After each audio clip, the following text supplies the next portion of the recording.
Well, let's get to it then, shall we? Time to open the mailbag.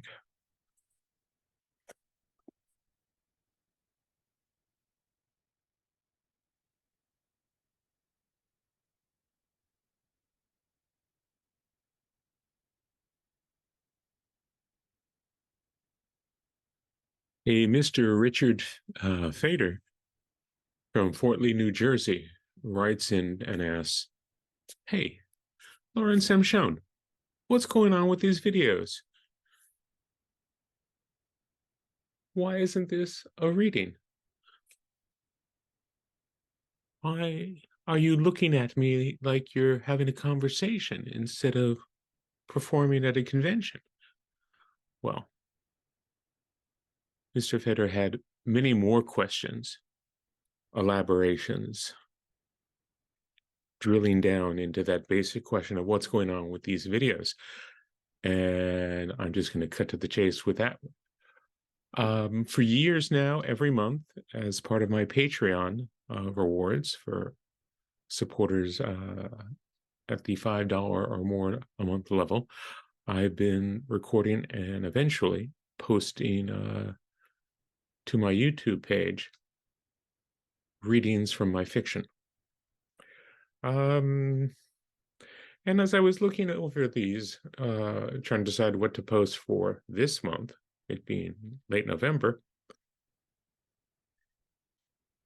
it occurred to me that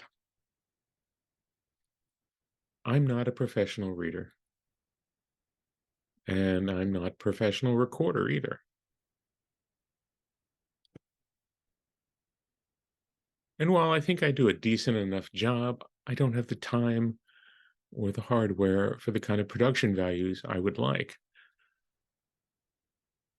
So I'm going to stop doing those, at least for a while. But I was reminded that what I am is a storyteller. Um, it's what I did back when I was a college professor. It's what I do when I'm doing hypnotherapy. It's obviously what I'm doing when I'm writing novels. I'm engaging. Whether you're in the room or not, when I'm doing the engagement, I'm engaging one-on-one. And it's a conversation. And that's the way I like to communicate, because for me, everything in life is a story. So I thought, hey, instead of making readings as videos, I do a monthly sort of Q&A. Invite people, whether they're Patreon supporters or not, to send in some questions about me, my work, my habits, things of this nature. And I try to answer some of those questions. So that's the plan, and we'll see how well this goes. I'm going to put this out for everyone, regardless of whether they're supporting me at Patreon, at least for this month, in the hope that they'll go, wow, that was really cool. Sign me up. Or where do I sign up? And I'd welcome you signing up and supporting my Patreon, which helps to cover some of the costs of my outrageous medical bills. Or you can simply join my newsletter, where you'll get the latest of what's going on, as well as deals, sales, free fiction. That comes out once a month. You could help if you enjoyed this simply by going to Amazon and leaving a nice review for one of my books. Basically, supporting me, the author. Okay, so let's move on and take a question. Yes, you, ma'am, in the back. Well, this question asks, will there be any more freelance courier books? And I am happy to tell you why, yes, there will.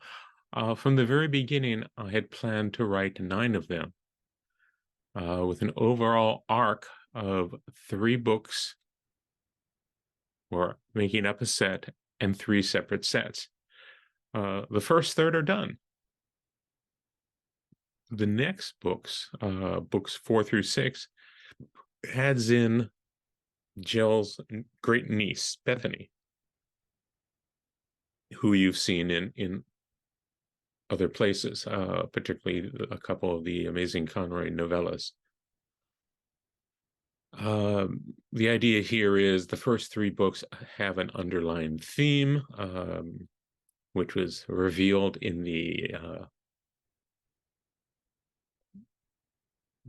what's the word I'm looking for? The group, the bundle of three books, and which was Ace of Agency, because it's all about Jill acquiring agency.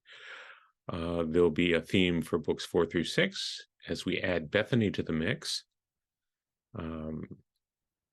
And in books 7 through 9, I add a third protagonist, if you will, though Jill is always the main protagonist. And that third person is someone you should know as well, Svetlana Villanova. Last seen, I believe, in Buffalo Contingencies, I'm thinking. Anyway, there are 6 more books to write, and I actually know what happens in them to some extent. And I've actually started writing several of them. So I can tell you the titles. Just to quickly recap, the first 3 are Ace of Corpses, Ace of Saints, and Ace of Thralls.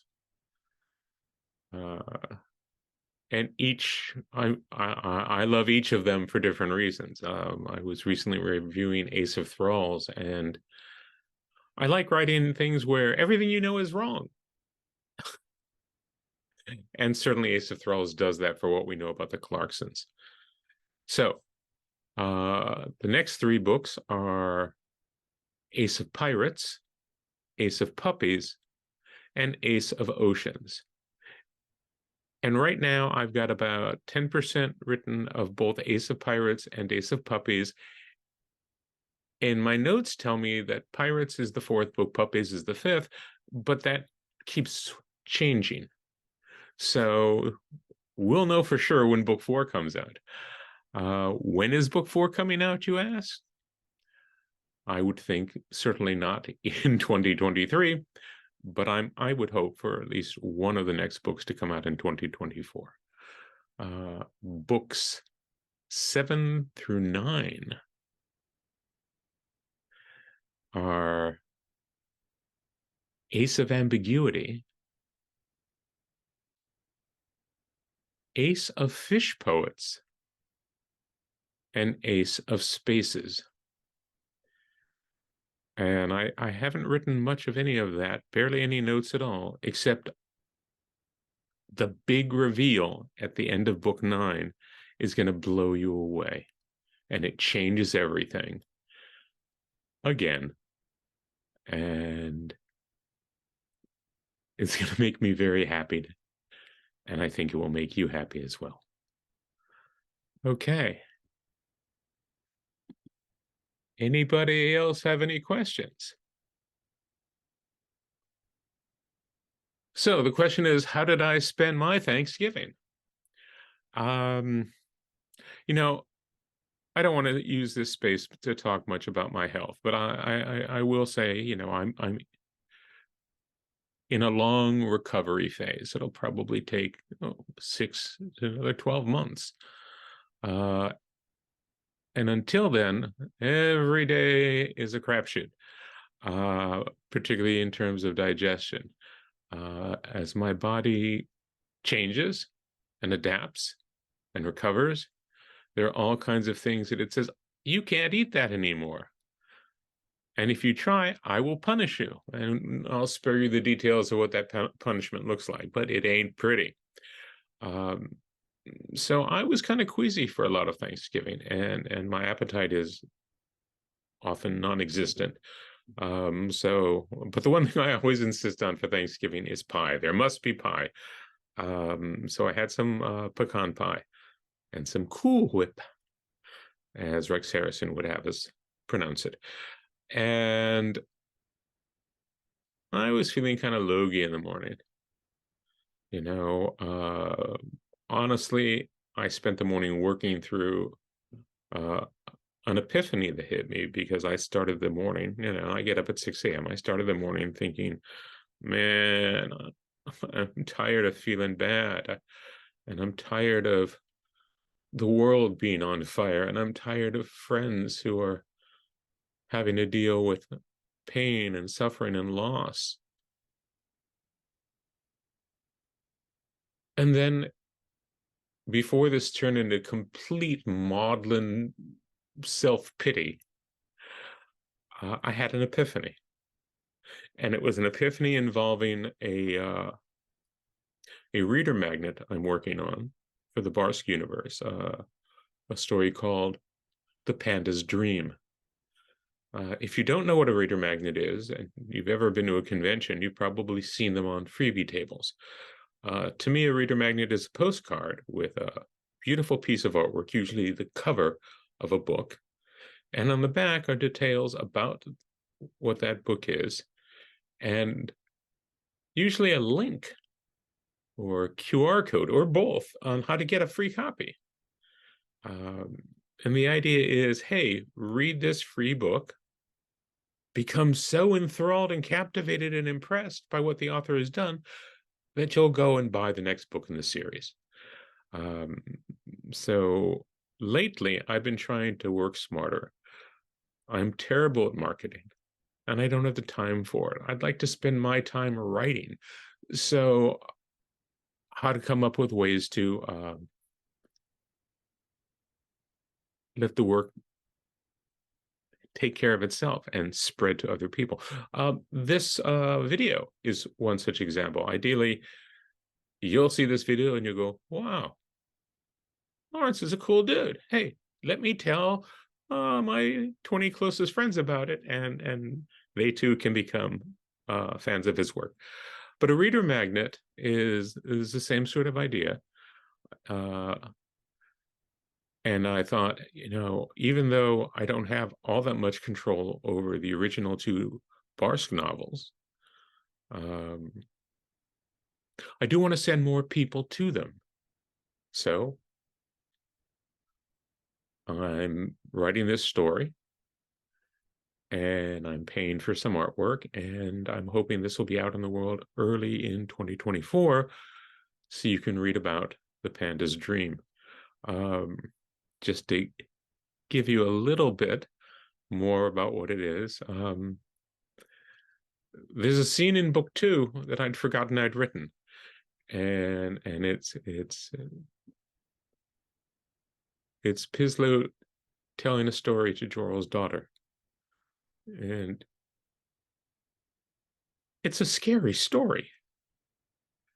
And it's not in the first book, and I went nuts trying to find it because I remembered the story, but it's not in the first book, and it's a story, it's a meta story.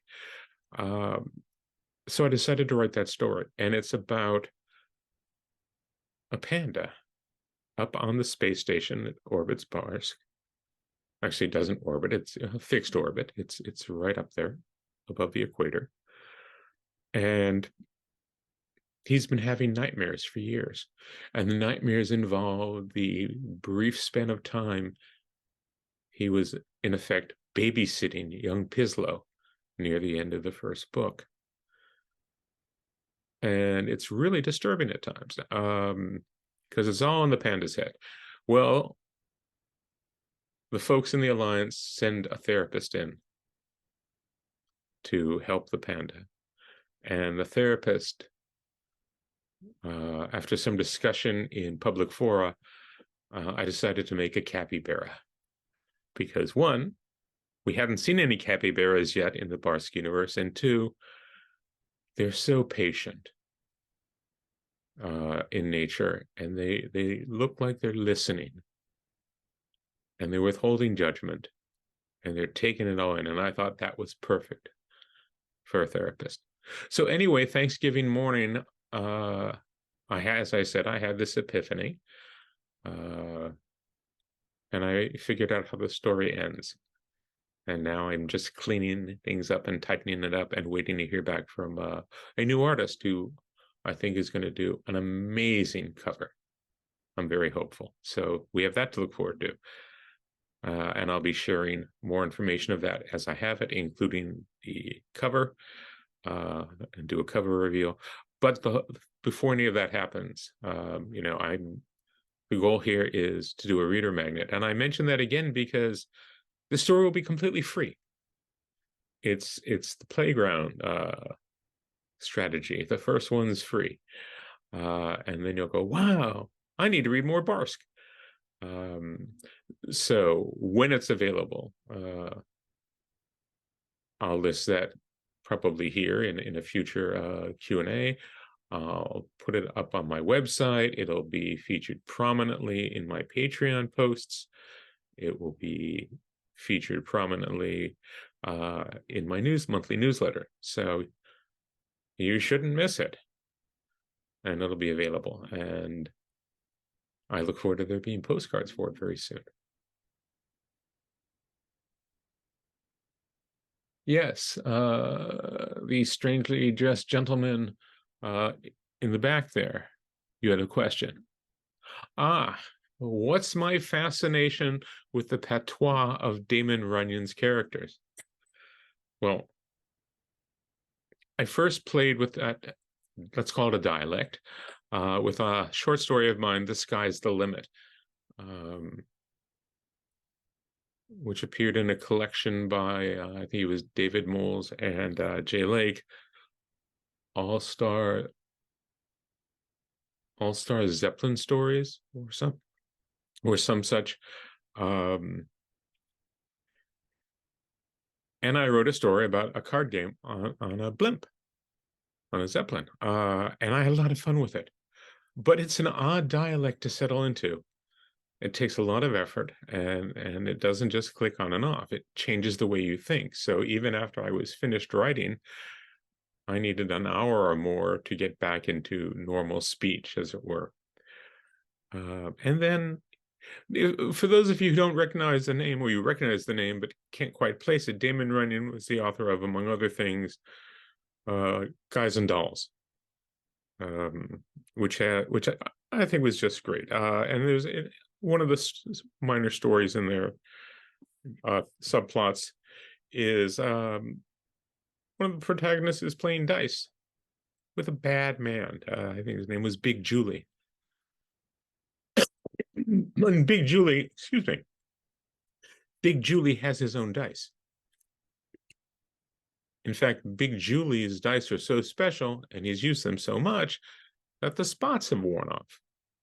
And when he's questioned about this, his associates, you might say henchmen, say it's not a problem because Big Julie remembers where the spots was. And at one point, he rolls the dice and crawls out something like 7. And our poor, sad protagonist, who's being suckered, says, 7? And the henchman says, yeah, 3 and a 4. Says, which is which? Says, it doesn't matter. So I just find it charming.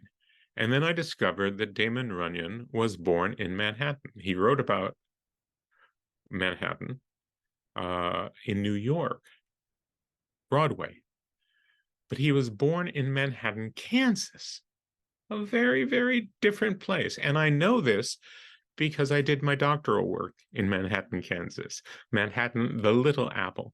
So that just seemed another amazing coincidence to me. And I wanted to pay my respects, pay an homage. And so in one of the gel books, I believe it's Ace of Saints, we meet an alien creature called the Runyon, who has a very different perspective, both on the universe and on how we talk about it. And it's a hard read sometimes because it just messes with your head. Now, and I encourage you to go and check it out because it is fun and you'll be able to set it down. And as you read it, after you read that section, if you read nothing else, and it's early on in the book, I think it's in chapter 2, could be chapter 1. After you read it, pause and say, What the hell's going on in Lawrence's mind that lets him write this kind of stuff? And I assure you, you will never look at apples the same again.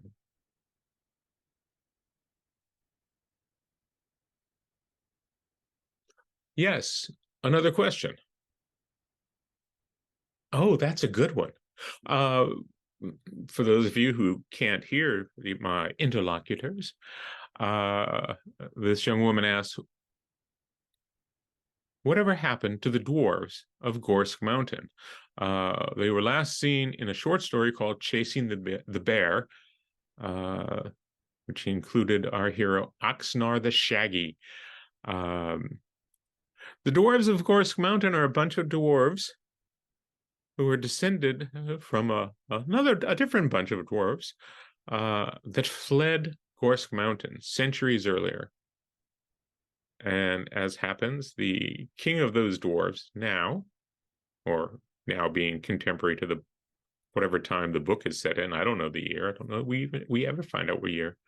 But the king has too many sons, and only one's going to inherit. And he doesn't want a succession war where they start knocking one another off. So he takes his youngest son, Agni. He says, "Son, go find Gorsk Mountain and get it back for us." Last seen in possession of trolls. So Agni goes off to do this thing, and one of the things that happens is the adventure called Chasing the Bear. In fact, though, there is a new book is currently in final editing called The Rune Master's Daughter. And I think it's a delight. And I don't do fantasy very often, but it's my view on traditional fantasy. The magic system is rune magic. And there's a lot of beer involved, and which is a challenge for me because I don't drink. But I was in a fraternity way back when, so I know a thing or two about beer. And we learn, not a spoiler quite, but a motivation. Dwarves need beer, and if they don't get it, they fall into a deep, deep sleep, what you and I might call a coma, and eventually will die if they don't get, a little beer wetting their lips. And this is a problem because it's a long trek from the old dwarf kingdom to Gorsk Mountain. And they're close, they're at the Gorsk now, but they're running out of beer. And there's so many things you have to do. Imagine, moving into a beach resort that has been boarded up for decades, and so many things to fix and repair and give your attention to and your limited resources to, and you have to make these decisions. Well, one of the decisions was to keep putting off getting supplies to make more beer. And so the brewmaster finally gets the attention of Prince Agni, and there is the quest to find appropriate water to brew the beer, because you can't just use rainwater. It has no body. You need water that has run through a mountain. So, as I say, The Rune Master's Daughter is in final editing, and I would like to find a publisher for it rather than self-pub. But we'll see. I have some people in mind. We'll see if they like it. If they don't, well, self-pub it will be. Okay, what else have you got for me? Oh, this person looks kind of angry with me. All right. Person in red there says, come on, you can tell me, will there ever be a third Barsk novel? Yes and no. I wrote a proposal for it years ago, but Tor Books, the publisher of the first two Barsk novels, they passed on it. So if there's to be a final book in the trilogy, as was always the plan, it won't come from them. That said, it's been my hope and intention to raise funds for the book via crowdfunding and to self-publish it. And I've been intending that for a while. But then my health took a plunge. Recovery is still going to take months, and I have other projects I've picked up and I'm working on in the interim. The other piece is I need to expand my base. I don't yet have enough followers to champion this third book to make it viable. And if I can't do that, then I don't want to put the time into it, because I truly love these characters, Jorl and Pislow and the rest, and the universe that I've created for them both on that rainy world of Barsk and the other little bits and pieces I've shown you from the rest of the Alliance throughout the galaxy. I plan to keep writing in this universe, as evidenced by the novella Soup of the Moment, which has been out in the world for a while, and The Panda's Dream, that will hopefully soon be out in the world.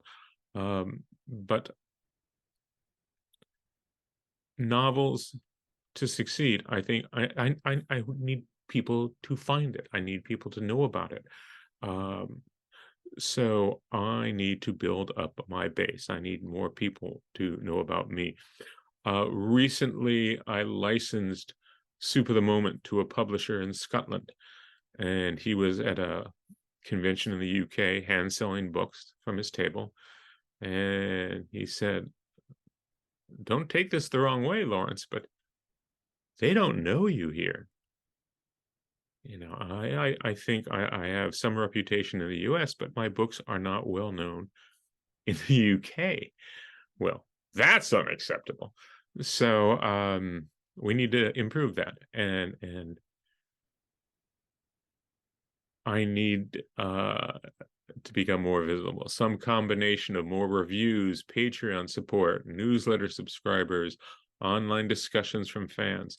Until I hit that critical mass, the book is stalled. It's not just about the money, though money is important. And in all honesty, most of the money I raise will probably go toward paying for an outstanding cover, because I have no doubt that the covers for the first two novels did a lot to get people to pick up the books.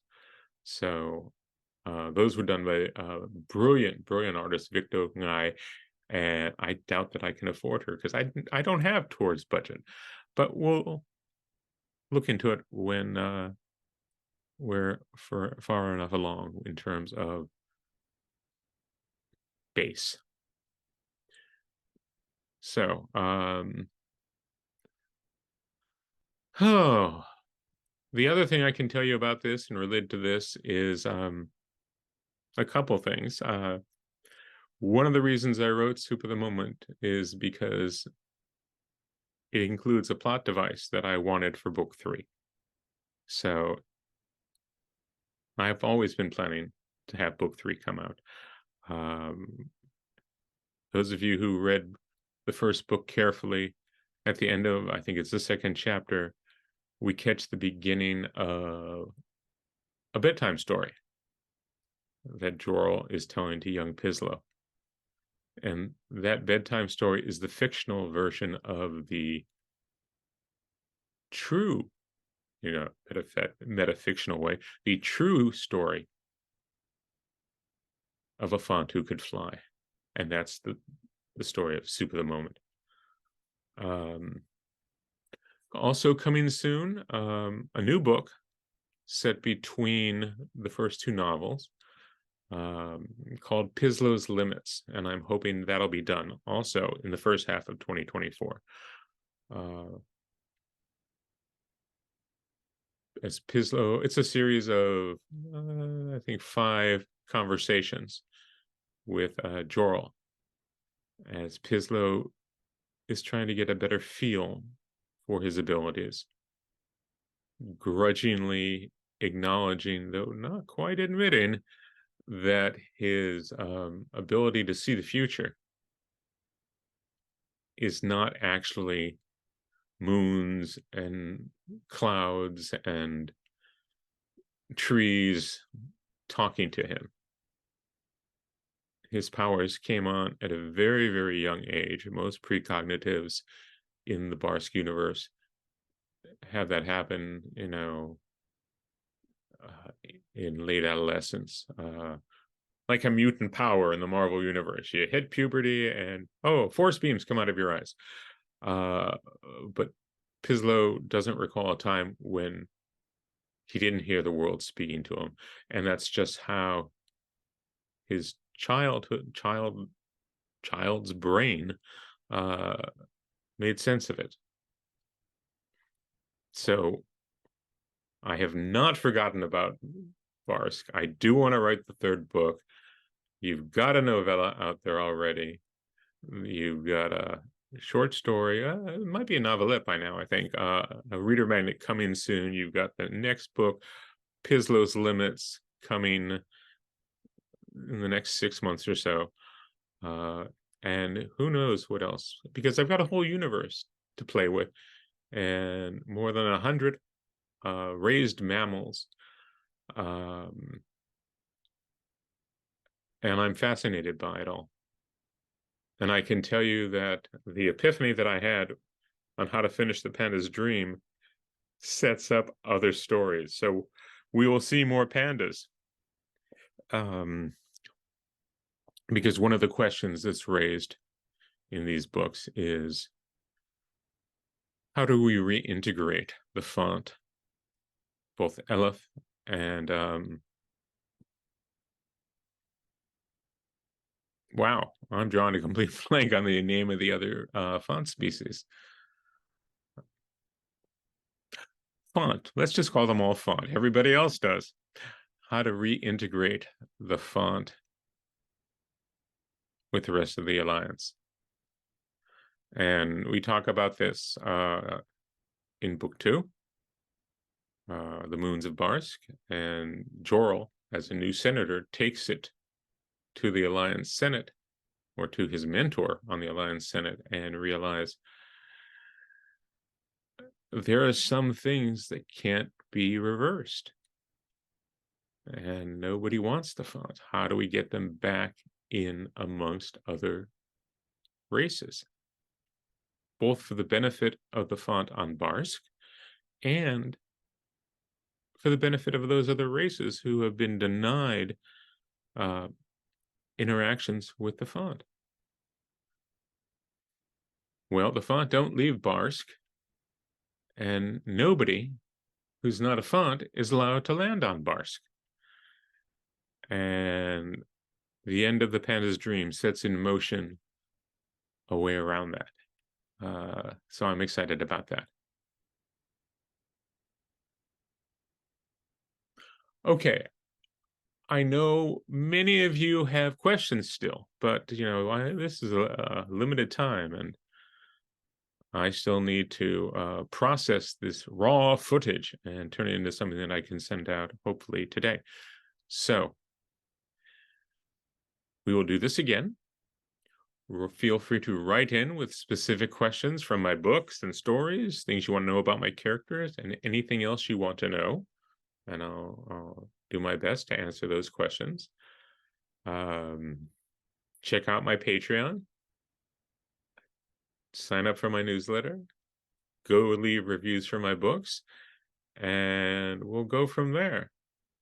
And anything you can do to spread the word, to let people know, hey, this Shone guy, he's doing all right. The cancer didn't kill him, and he's writing. So that's what I do now, is just write. I'd like to have a larger audience to enjoy what I do. Thanks so much. We'll see you with another one of these in December. Okay. I'm going to have the band play me out. What? Oh. There wasn't any money in the budget for a band, so...